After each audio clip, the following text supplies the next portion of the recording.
and welcome to the Emotional Endurance Movement, the only conversation that's happening routinely about life's lemons and how you're coping with them.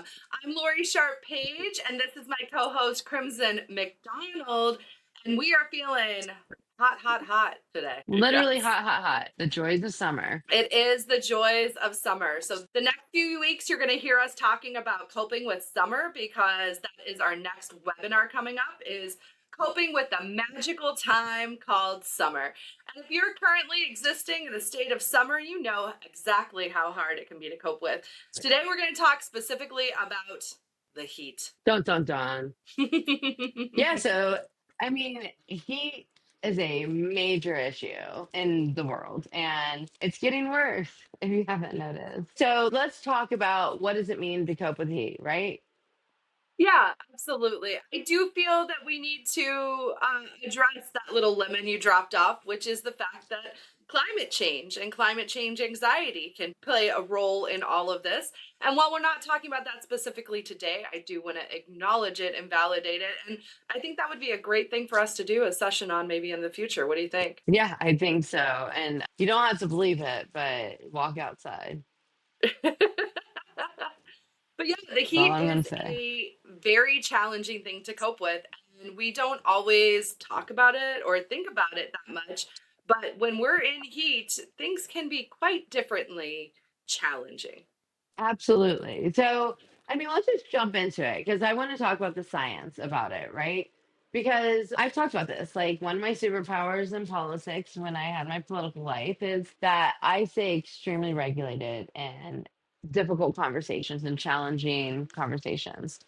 But, like I've told you, that diplomacy, that regulation, it doesn't just get hard in the heat, it just goes away.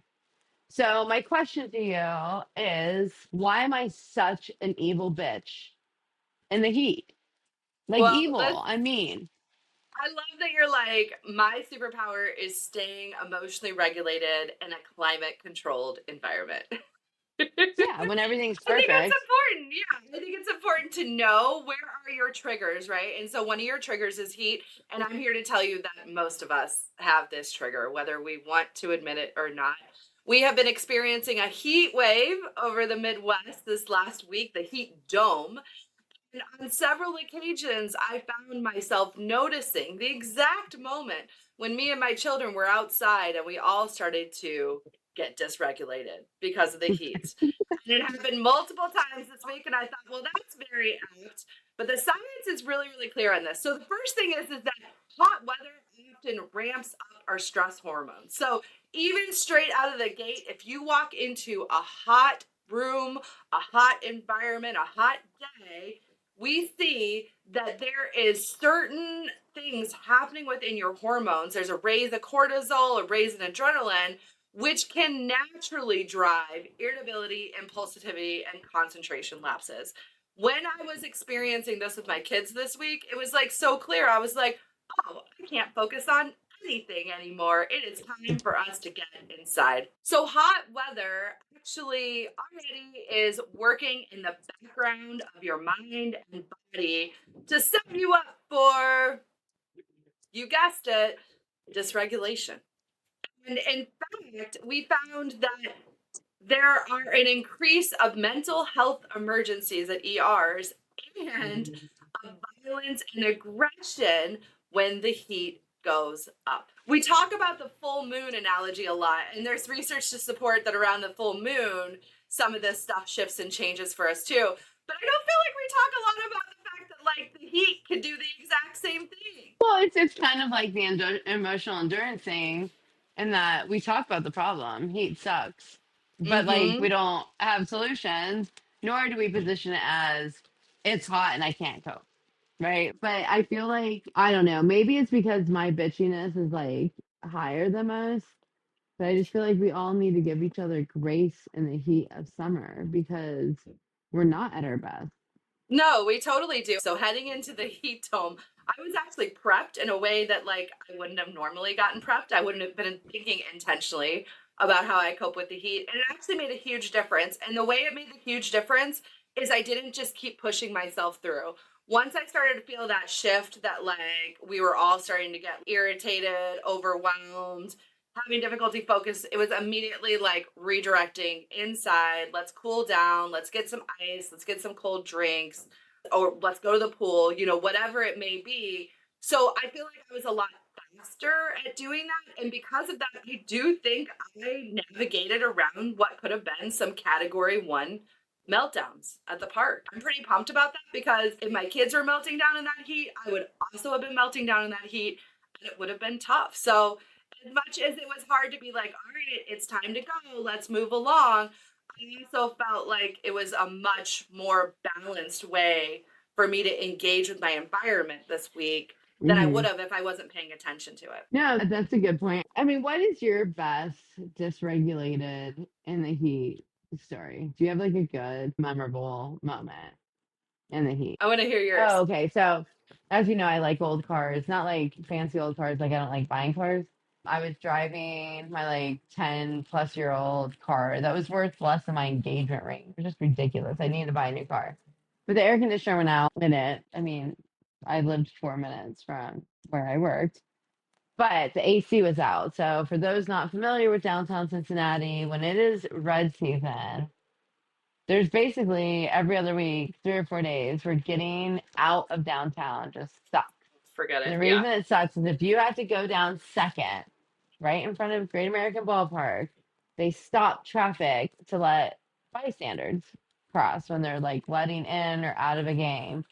And I remember it was like a hot day. I was sitting in my little Honda Civic, my college car, and the AC had broken in it. And I was just trying to push through, didn't want to buy a car. And like a big crew of people went across. And I thought it was my time to go. And I started to go, and the cop blew his whistle at me and told me to stop and then let like another crew of people walk through. So I decided to deal with that, consciously coping. Not at all. I just laid my hand on the horn, just like both hands, full blast, like 6 feet from the police officer, would not Full eye stop. contact. Full eye contact. And that's about the time he flipped me off. Yeah. Which really, I think he did it in a very regulated way, though. Like, it was very Yeah. intentional. It was very much like, get your shit together, girl. So he flipped me off. It kind of got me realizing that I was like messing with the cop. So yeah, I got home, parked my car, vacuumed it out, posted pictures of it, put it on Craigslist, and sold it, and then was carless and had a whole new set of issues in my life. But yeah, so that was my most memorable, mostly because it resulted in like I literally got home and sold my car. Well, it's good. I mean, this is why we want to say they're not always like bad things and they happen because they can be the motivator to get us to that next step. And I think that's a great story. And I'm glad it didn't end with some other version of a tussle between you and this cop. You know what I mean? But Right. you, Well, I mean, you said this before. Dysregulation can be the difference of being in prison or not. Like, there are yeah, people in prison for absolutely. living. I'm like a 27-year-old white girl, professional, like dressed up, leaving corporate world. Had I not been that demographic, we don't know if the end of that story would have just ended with that simple of a Yeah. Or if sentence. even if the cop that was able, like you said, he reacted in a very regulated way, in your opinion, even though he flipped you off, like if he hadn't had his skills in that place, it could have been Right. a different outcome. But you hit on something really important, which is the other thing about heat. Heat acts as a multiplier to other triggers. So they've actually done some research specifically on urban environments, which of course you're talking about here, where Mhm. urban noise plus the stress further spikes your sympathetic nervous system and your perceived workload. So if you're in an urban environment or a highly crowded environment, you can Yeah. expect those triggers to be even more present, more charged. That's why you got to be aware of this and you got to know how to take care of yourself. And I think a big part of this comes down to just recognizing that, yes, the heat is something you have to cope with. Well, and I think also you bring up such a good point because, and this one goes out to the 17 million parents in America. Well, I guess the parents of young kids, I don't know how many that makes, but it isn't just heat, it's all the sensories, right? It's to your Yeah. point. If you're in an urban setting, the noise and the sound, but for parents, the touch, Oh my gosh, like I'm out of that age of parenting, but Jesus, when you're outside and it's 100 degrees and your kid's like, touch me, I don't even know what to say. Like, And again, I think just like anything with parenting, you gotta stay engaged and know where your triggers are so that you can best model how you stay regulated with them. And if you get dysregulated, no judgment, every parent does, every person does. It's a great opportunity to model how you come back from that. That is an important skill too. That's a big part of what we're teaching here is not just, how to stay regulated, but how to get back to regulation, which is its own unique skill set. But this was great. It's been hot talking about this hot topic. I, I love when you think it that way. I mean, it is important to talk about because we do treat summer as like this amazing reward in life, but really our bodies see it as a threat to existence. And so there is a Yes. paradigm that we are fighting, and that like we're like, yay, it's summer and hot.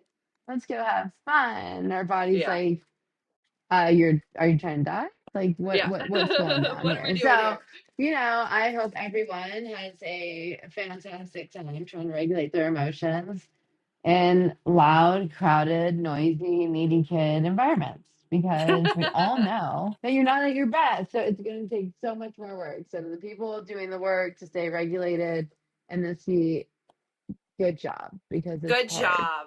Good job. Thank you so much for joining us on this conversation at the Emotional Endurance Movement. Make sure to like, subscribe, and follow so you can stay on top of all of our conversations. And definitely continue to check us out this month when we talk about, as Crimson mentioned, all the different things that we have to cope with the summer. Spoiler alert, it's not just the heat. And so that you can have your best summer ever by just learning to cope more effectively with it. Thanks so much.